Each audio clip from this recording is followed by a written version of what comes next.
मध्य प्रदेश के hot seat कही जाने वाली विदिशा लोकसभा सीट पर भाजपा द्वारा 8 से 10% तक फर्जी मतदान कराने के आरोप कांग्रेस प्रत्याशी प्रताप भानु शर्मा ने लगाए हैं। उन्होंने प्रेस कॉन्फ्रेंस में आरोप लगाया कि पूर्व मुख्यमंत्री व भाजपा प्रत्याशी शिवराज सिंह चौहान ने सत्ता का दुरुपयोग और आदर्श आचार संहिता का खुला उल्लंघन किया है। मतदान के दौरान निर्वाचन आयोग के अनुसार एक पीठासीन अधिकारी सहित कुल 4 मतदान कर्मचारी तैनात रहते हैं, लेकिन विदिशा लोकसभा क्षेत्र के मतदान केंद्रों पर आशा कार्यकर्ता, आंगनवाड़ी कार्यकर्ता, पंचायत सचिव और रोजगार सहायकों को भी मतदान केंद्र के अंदर बैठाया गया था, जो महिलाओं को फोन लगाकर लाडली बहना योजना बंद करने की धमकी देकर वोट डालने के लिए बुला रहे थे। इतना ही नहीं, भाजपा नेताओं व कार्यकर्ताओं द्वारा दोपहर 3 से शाम 6 बजे तक 8 से 10% फर्जी मतदान कराने के गंभीर आरोप भी कांग्रेस प्रत्याशी ने लगाए हैं। कई मतदान केंद्रों पर फर्जी मतदान करने और करवाने की लिखित शिकायत राज्य निर्वाचन आयोग और केंद्रीय निर्वाचन आयोग से की है। शर्मा ने यह भी कहा कि यदि आयोग इस पर कोई कार्रवाई नहीं करता है तो हम सबूत लेकर न्यायालय की शरण में जाएंगे।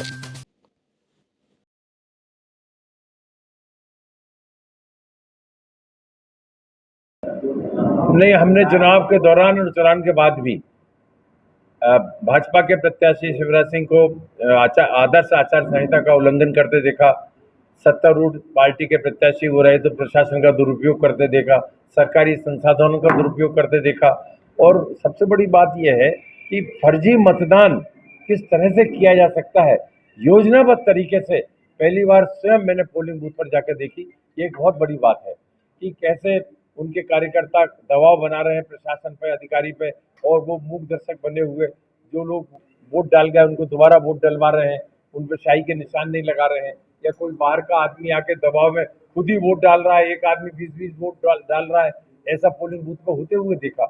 तो ये चुनाव के दौरान ही मैंने शिकायत करी, जिला निर्वाचन अधिकारी को भी मैंने शिकायत करी, मध्य प्रदेश के मुख्य निर्वाचन पदाधिकारी जी हैं उनसे भी शिकायत करी है कि सत्ता का दुरुपयोग और चुनाव को करने की कोशिश है। इसी तरह से पहली बार जो शिवराज सिंह निकले थे, पर जब एक प्रत्याशी के रूप में वो फील्ड में काम कर रहे हैं तो उनके लिए प्रशासन को प्रोटोकॉल देने की जरूरत क्या पड़ रही है। 10-10 गाड़ी सरकार की चली जा रही है, एसडीएम की चली जा रही है, पुलिस की गाड़ी चली जा रही है, पायलट गाड़ी चली जा रही है। ये हमने विदिशा से गुलाबगंज के बीच में देखा 22-23 तारीख को, उसकी रिपोर्ट भी करी।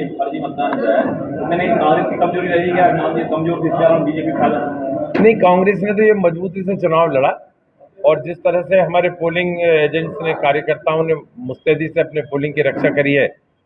अब हो सकता है कि सरकारी दबाव में बहुत चुप रह गए हो, उनका सब लोगों का दबाव बन गया हो और कार्यकर्ता उसमें प्रोटेस्ट भी करा तो नहीं सुना गया, ऐसा मैंने देखा है। क्या करेंगे हम शिकायत करिए चुनाव आयोग में, और जिला निर्वाचन अधिकारी को भी करिए, और भारतीय चुनाव आयोग दिल्ली में भी हमने अपनी रिपोर्ट दर्ज की है।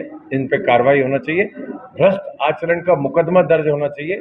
चुनाव के दिन बाहर का विधायक, सोहागपुर का विधायक आके बुधनी में और नसरुल्लागंज में फर्जी वोट डलवाए, उनकी टीम पूरी जीप से और गाड़ियों से पोलिंग टू पोलिंग जा रही है और प्रशासन रोक ना पाए।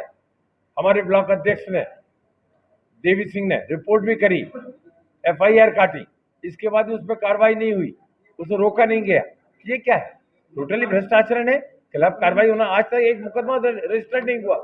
मतदान के दौरान भी आपने भी कहा था कि आपने बड़े कार्यकर्ता साइका और सचिव जीआरएस बैठे हुए थे, उसको लेकर भी आपने आपत्ति उठाई? नहीं, इसमें घोर आपत्ति उठाई है हमने, क्योंकि मतदान केंद्र में निर्धारित इनका जो एक निर्देश है उसमें ये निर्देशित किया गया है कि सिर्फ 4 लोगों की पोलिंग पार्टी होती है, एक प्रिसाइडिंग ऑफिसर, 3 उसके असिस्टेंट।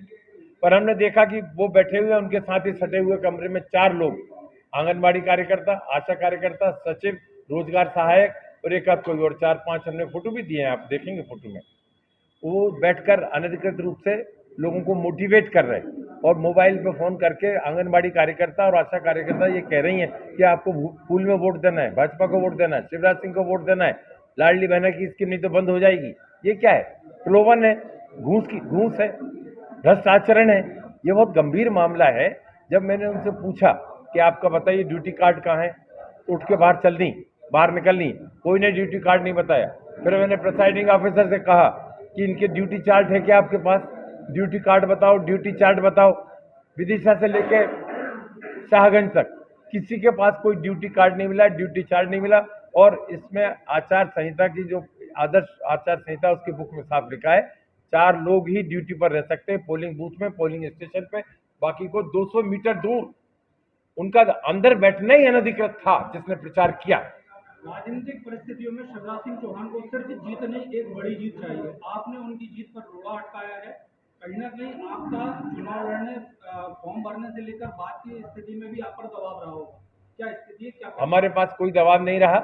हमने बगैर दबाव के, बगैर टेंशन के ये चुनाव लड़ा और जीतने का चुनाव लड़ा है। आपको रोकने का प्रयास किया गया था? किसी ने रोकने का प्रयास नहीं किया।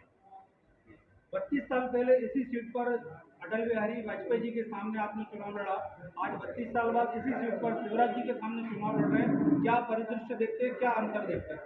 नहीं, उस समय प्रशासन निष्पक्ष था, चुनाव सही तरीके से होते थे, पैसे का, धन का इतना वो नहीं था, प्रशासन का इतना इन्वॉल्वमेंट, सत्ता का दबाव वोटर्स पे नहीं होता था और निष्पक्षता से चुनाव होता था। अटल जी ने भी निष्पक्षता से ही चुनाव लड़ा था और मुश्किल से 70-80 हज़ार का डिफरेंस हम लोगों के बीच में था। जीत हार का चुनाव हम लड़ते थे, रिकॉर्ड बनाने का चुनाव उस समय नहीं लड़ा जाता था। आज साम दाम दंड भेद सभी से इस बात के लिए चुनाव लड़ा जाता है कि रिकॉर्ड बन जाए। हो सकता है हारने का रिकॉर्ड बन जाए उनके। दूसरी पार्टी के शिवराज जी के वो आचरण अब नहीं रहे जो अटल बिहारी जी के थे। जमीन आसमान का फर्क है।